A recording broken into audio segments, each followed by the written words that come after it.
こんにちは。アーシングジャーナルです。今回はカナダのサーフタウントフィーノの街について紹介します。住んだことある僕だからこそおすすめできるね、情報をもうギュッとねここにまとめたんで、ぜひね見てもらいたいですね。はい、小さいサーフタウンなんですけど、バンクーバーアイランドでも有名な観光スポットになっていて、おしゃれで美味しいコーヒーショップだったりギフトショップもいろいろあったり、あとはネイティブカナディアンのアートが見れる美術館みたいなね建物もあったり、動画の最後にはトフィーノで一番夕日が綺麗に見えるハイキングスポットも紹介していますので、ぜひ最後まで見ていってください。やってください。南北に30キロ伸びるパシフィックリムハイウェイを北にドライブしていって、トフィーノエリアに入るとまず最初にビジターセンターがあります。記念にトフィーノの看板で写真を撮ってもいいし、もちろんビジターセンターでおすすめのスポットを聞いたりパンフレットをもらうこともできます。ロングビーチやフロレンシアベイは国立公園内のビーチになるため、駐車するにはパスが必要になります。年間パスを購入したい場合はここで1人8000円で買うことができます。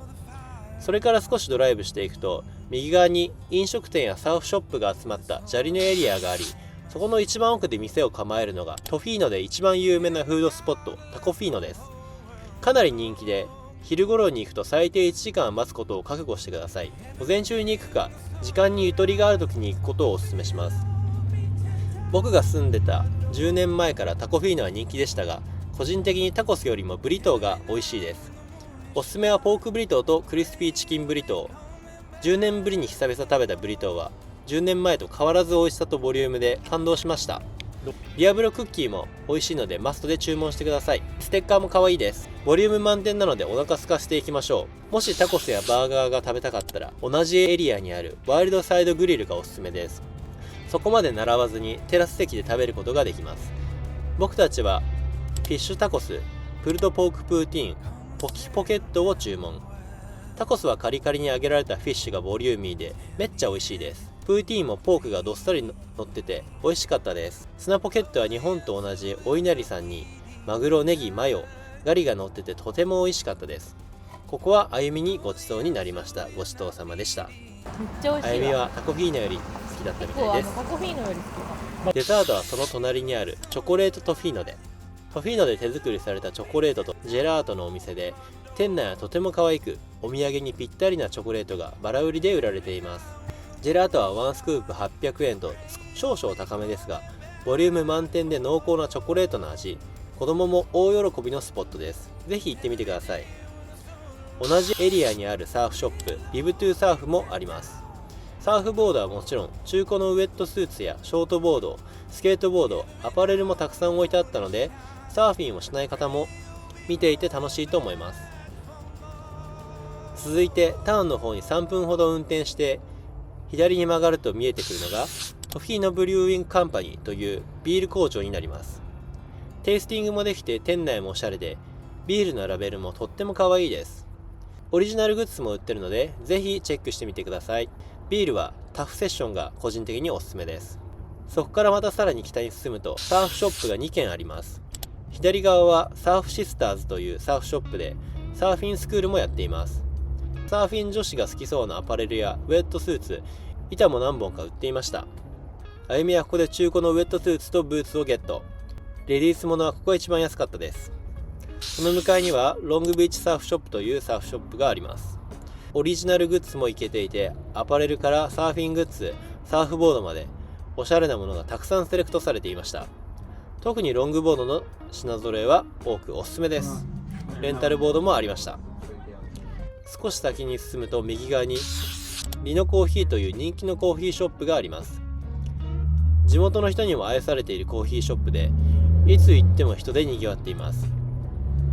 スタッフはみんなフレンドリーで明るく、とても雰囲気がいいです。昨日の売れ残りのドーナツがランダムで6つ入っているボックスが6ドルで売られていて買ってみたんですが、どれもすっごく美味しかった。アルティメイトラップというラップサンドを頼んでみたんですが、ボリューム満点でとっても美味しかったです。カフェラテも美味しかった。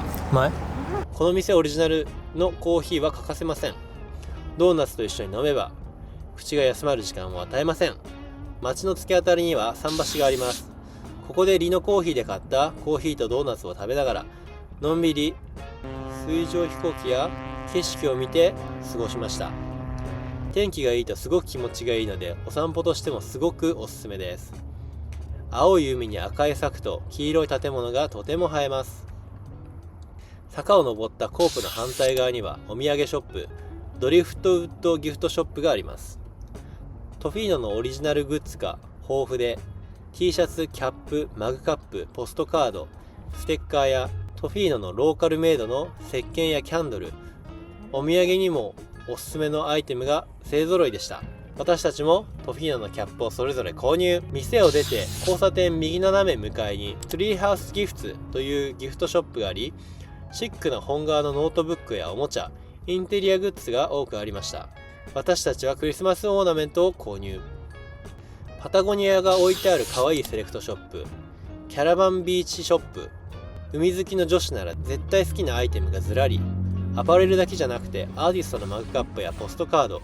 コーヒーやスパイスまで売ってました。要チェックです。そこから道を挟んで向かいにネイティブカナディアンのアートギャラリーもありました。中は撮影できませんでしたが、絵だけでなく大きな木彫りのアートやポストカードなどたくさん飾られていました。入場無料なのでぜひ行ってみてください。リノコーヒーの隣には僕たちがサーフボードを購入したサーフショップストームがあります。ここもアパレルからサーフボードまで品揃え豊富で、ショッピングとしても十分に楽しめます。トフィーノに数あるサーフショップの中でも人気のサーフショップで、サーフィングッズで必要なものはここに来れば大概解決します。僕たちがたまたま見つけた中古のファンボード、中古といってもほぼダメージがなくめちゃくちゃお得に購入することができました。そんな掘り出し物があるのも有名店の利点。おまけでワックスとステッカーもいただいちゃいました。その向かい側にもパシフィックサーフコーというサーフショップがあります。ここで中古のウェットスーツが7000円で売られていて、ここで購入しました。レンタルボードもあるみたいです。オリジナルグッズも可愛くて、あゆみはここでサーフィンの記録ができるサーフログブックと T シャツを購入しました。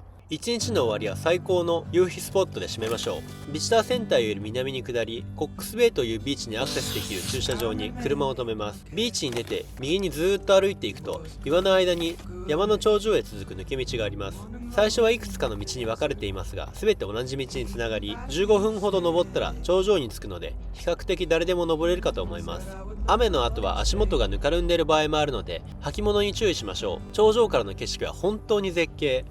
目の前にはカナダの海と森と山のパノラマ景色が待ってます。そこで見るサンセットはトフィーノ旅行で忘れられない景色となること間違いなし。これが僕のアナザースカイトフィーノ。最後まで見ていただきありがとうございます。今回の動画いかがだったでしょうか。10年ぶりにトフィーノ行ってみてどうだった？変わってた？街とか。そうだね、10年前はもうちょっとローカル感強いというか、もうちょいこじんまりしてたんだけど、なんか俺ら行ったの6月だったじゃん、もう6月にすでにもう街中に観光客が溢れてて、昔よりだいぶ栄えたなって思ったのと、やっぱその駐車場とかもうペイパーキングになってて、その辺は昔はなかったから栄えたなって印象はすごいあった。だけどチョコレートフィーノとかタコフィーノとかリノとかその辺のショップは前のままだったし、そこは変わらずかなっていう感じでしたね。忘れられないのは、でも結構トフィーノで食べたご飯どれも美味しかったけど、やっぱリノのドーナツ6個入って5ドルだっけ？そう4ドル？いや6ドルとかじゃない？6ドルか、6個入って6ドルで買ったドーナツのボックスがめっちゃ美味しくって、あれが忘れられないかも。確かにあれめっちゃ美味しかった。なんか1日経ったやつじゃん。普通に買うと1個3ドルとか4ドルするんだよね、だけどそれは6個入ってて、6ドルとかで1個1ドルぐらいとかで買えて、めっちゃお得で、だけどすっごい美味しかったよね。すごい美味しかった。全然ね、ドーナツだったら1日2日過ぎてもね食べれるし、ぜひ午前中に行くのがおすすめかもしれないです。カナダで観光っていうとやっぱビクトリアとかバンクーバーとかっていうね都市ばっかりで、ここまでね正直足を伸ばして行く方はね少ないかと思うんですけど、行く価値はあるぐらい綺麗なとこ、自然が残ってるし、おすすめのね店とかもあるし、行くことをねおすすめします。私もサーフショップでサーフブランドの服とかを散策するのが大好きなので、もうバンクーバーアイランドでようやく